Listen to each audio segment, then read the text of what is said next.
Hello survivors and welcome to another video. So there has been a big October update.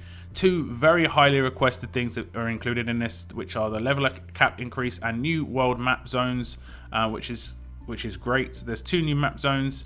There are a couple of other things that are going to be added as well. We'll go through the forum post, which breaks it down in detail. So the forum post is here from Sean, and as you can see, he says, coming off the recent release of Faction Onslaught, we wanted to make some exciting core updates to the game that many players have been asking for. While it's important for us to keep developing and releasing new features to keep Road to Survival exciting and worth coming back to every day, we also know how critical it is to maintain the core aspects of the game.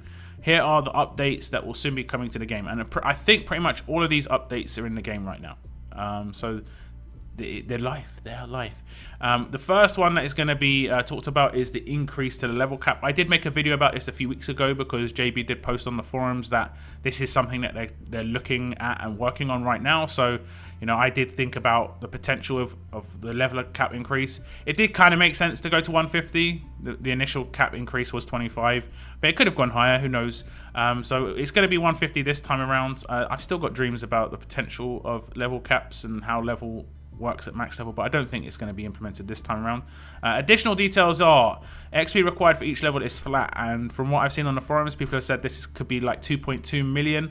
Someone has leveled up already, and they got, like here says, the rewards. You get mod boxes that contain either silver or gold, weapon crafting parts, either gold, i.e. coins, mod scrap, or ascendance medals. So you don't get all of these, you get one or the other.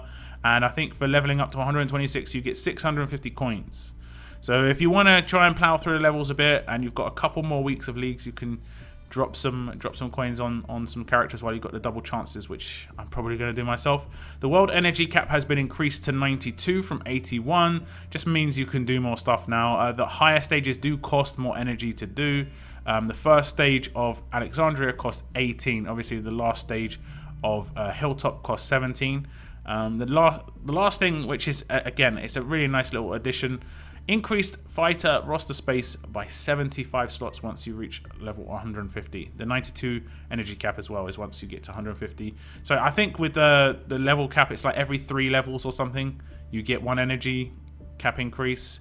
And the 75 additional, I guess that's every 3 levels you get 5. I don't know how it works, but once you reach level 150, you will have 92 max energy and 75 additional roster space. So if you have 300 now, you have 375 afterwards. If you've got 330 like myself, you'll have 405. This is nice because basically it accounts for generally all the 6 stars you've got and a lot of trainers that you're going to have stored. And I think a lot of people have a lot of trainers stored a lot of the time, especially Liliths and Aidens and Ulysses, just waiting for a character that they actually want to use them on. So that's great.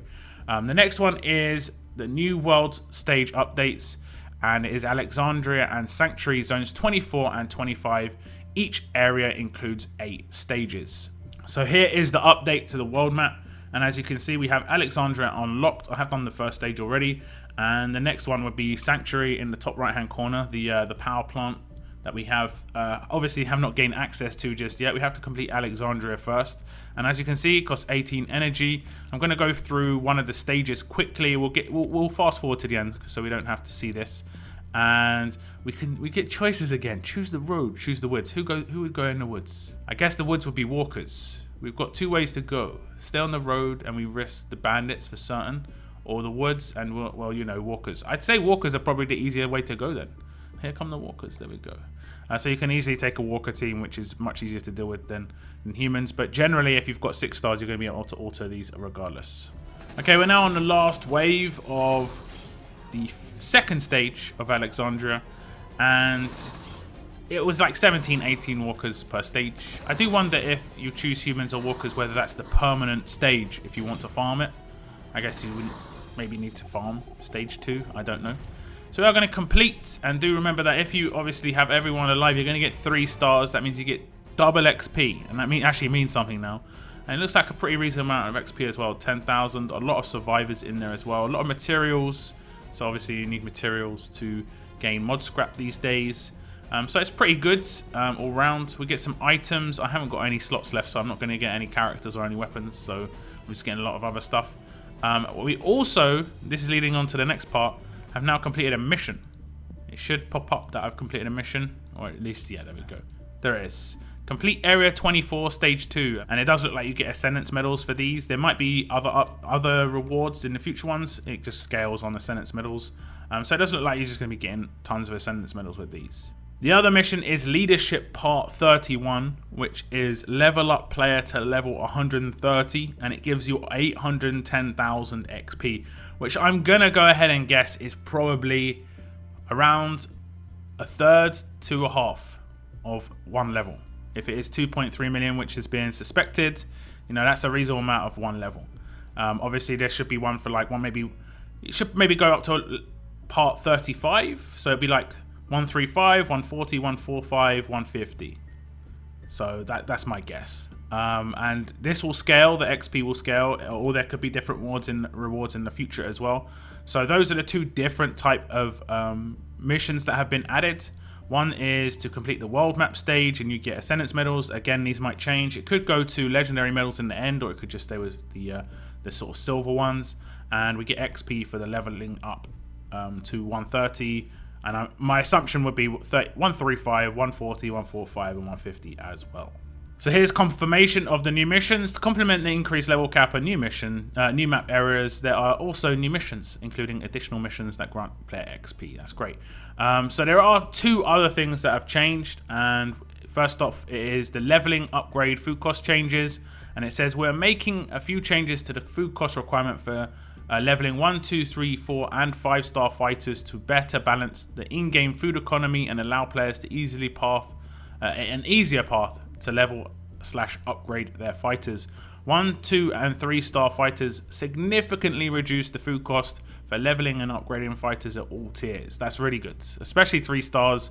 If you get them and you actually want to ascend them for particular 4 stars or just for 4 stars for fodder or whatever, that's great. It's not going to cost you as much as before. I don't know how much of an impact this is going to have on actual 2 stars that you're going to require to level these up. But I guess that would be, it won't change the XP required.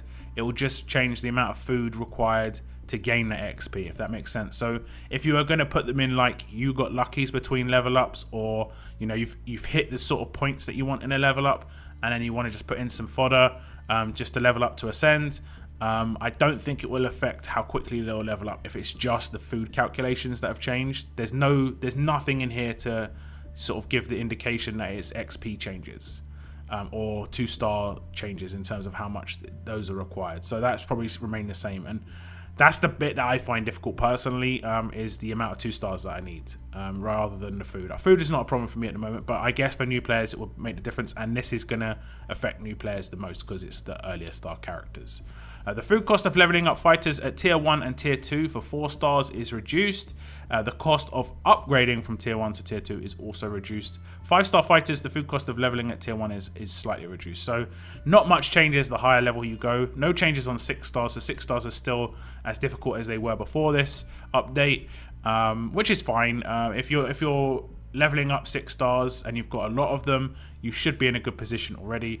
If you have only got 1, well, it should take you a reasonable amount of resources to actually get them up anyway, and it is worth it anyway because they're much stronger than everyone else. And now the next bit. This bit is nice. I was thinking if they were ever going to revert these changes. Changes to Pam and Glenn were made due to the Telltale roadmap, and basically the multiplication of Pam's leader skill was reduced because the Telltale roadmap used 100 igniters, and it was multiplied by those 100 igniters. If you ever saw the screenshots, people were gaining a lot of XP.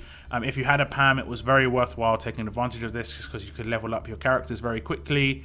I leveled up loads of 3 stars just to ascend 3 stars because it takes a long time to get 3 stars up, 4 stars as well. So I was pretty happy with that. A lot of people use them on their 6 stars and stuff, which is fine too, but I really just wanted to get rid of a lot of characters to ascend.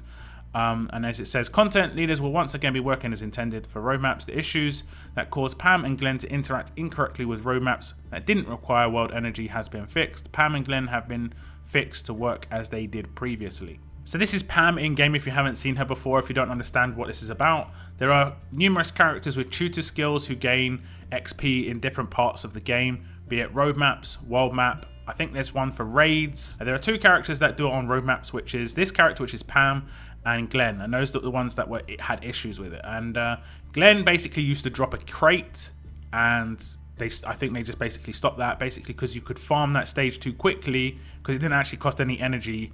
It cost igniters, which were too easy to come by. It did take them a long time to revert these changes, though. I will say that it should have maybe been a bit quicker. But here, obviously, it says all teammates get a medium XP bonus from roadmaps. I can't remember what the multiplication was. I think it was 11, and then it was reduced to like, I think it was reduced really, really low. And it was almost pointless to use this character on normal roadmaps after the Telltale roadmap was changed. So it's nice that this has been reverted and these characters have been fixed, and I'll maybe start using them again in the future. So it does finish off with, we know that there are more core gameplay items like the above that can be updated to make the daily road to survival experience even better. We're working towards tackling many of those items in the coming months, and we'll have more information to share with the community in the near future. So that's a lot of changes, a lot of updates, a lot of things that we can sort of, you know, do for the next few months at least. I think it might take a while to get to level 150. Do tell me what you think is the most, I don't know, what you're happiest about the most being added with this update. For me, I'm not sure. I'd say it's probably the level cap, just so I've got something to do extra for next few weeks, for probably a few months. But that's it here, guys. Do tell me what you think, like I said. And as always, guys, keep on surviving, guys. Keep on surviving.